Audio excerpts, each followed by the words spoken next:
We're talking with Ken Lorenz, the mayor of Willoughby Hills, and his challenger, Councilman Bob Wager. And I'd like to continue this discussion. We'll start with you, Bob, and then the mayor.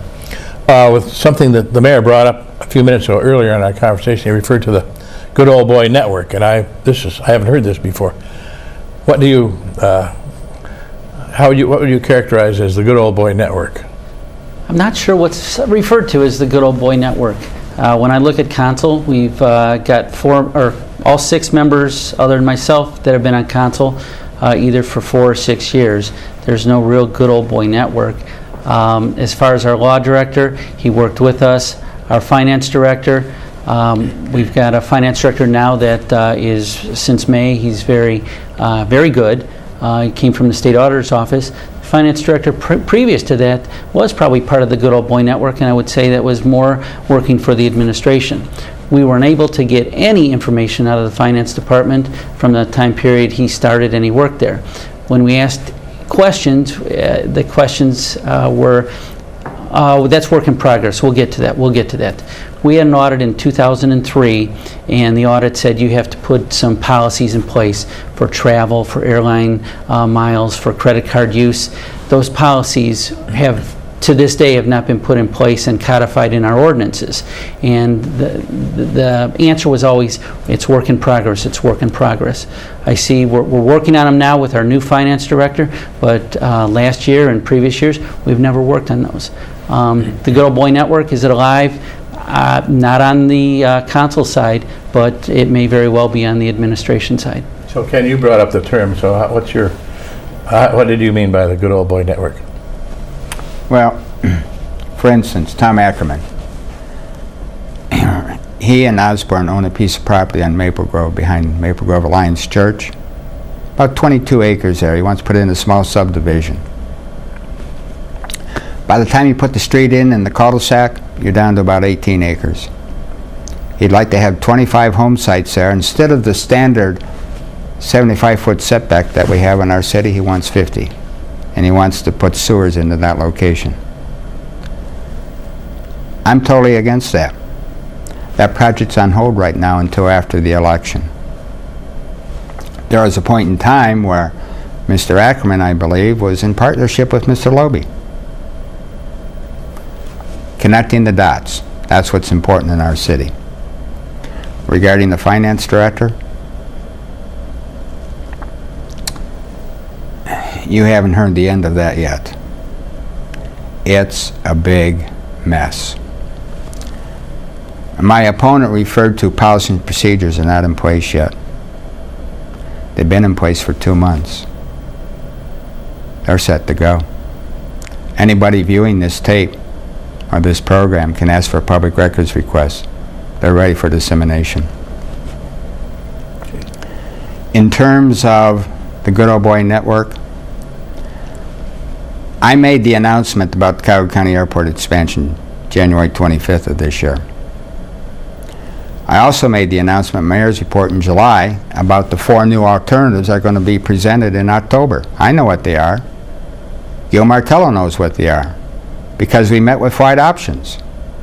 I saw them on paper. So did Gil Martello. But you know, Jim, that is just scratching the surface. The property surrounding Cuyahoga County Airport. Do you realize that the driveway that Airport Green sits on, the driveway alone is up to $750,000 in terms of flipping properties? Can you imagine? What's behind it? Industrial Parkway? All you got to do is pull the parcel numbers and see who's been buying.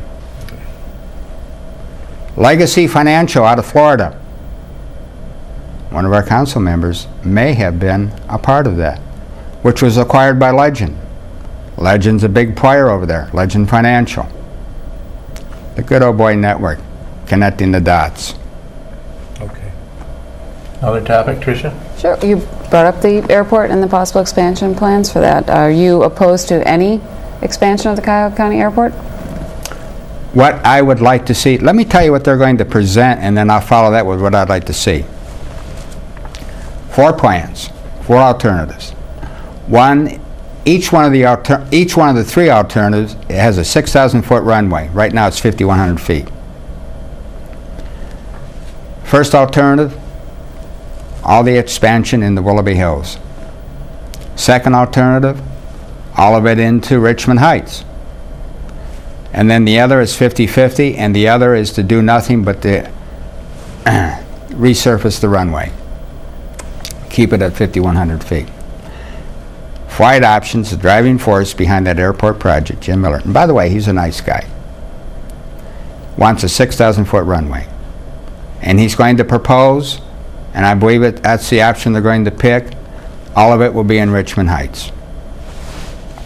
Councilman Samich had a town hall meeting recently and said, don't worry, the airport's not coming.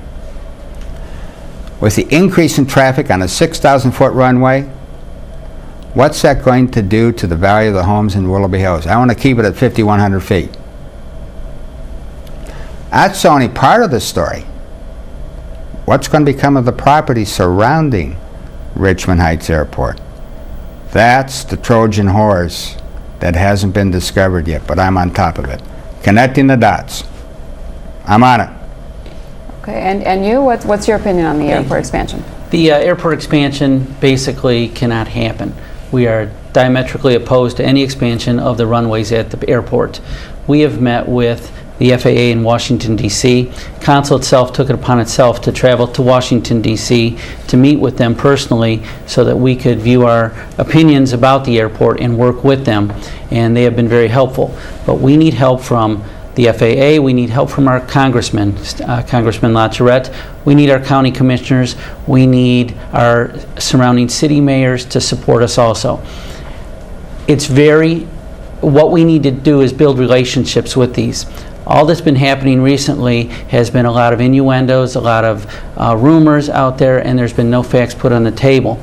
And this just infuriates all the other elected officials because they're not advised of this before, newspaper articles and so forth. We need to work together because collectively we can do something to stop this airport and the expansion. If we work by ourselves and we just want to get in the headlines of the papers, it's not going to work. Laying down in the runway is not going to work. You need to work together. You need to communicate with each other. Now, when I just heard about the 4 plans that we've seen them and they're on paper, it would have been nice if the mayor would have shared those with City Council if he was so certain about those. When I look back at the airport in 2005, the mayor appended a meeting and requested City Council to make a resolution. It's not until 2007 he brought that issue again up. So what happened in 2 years? Nothing.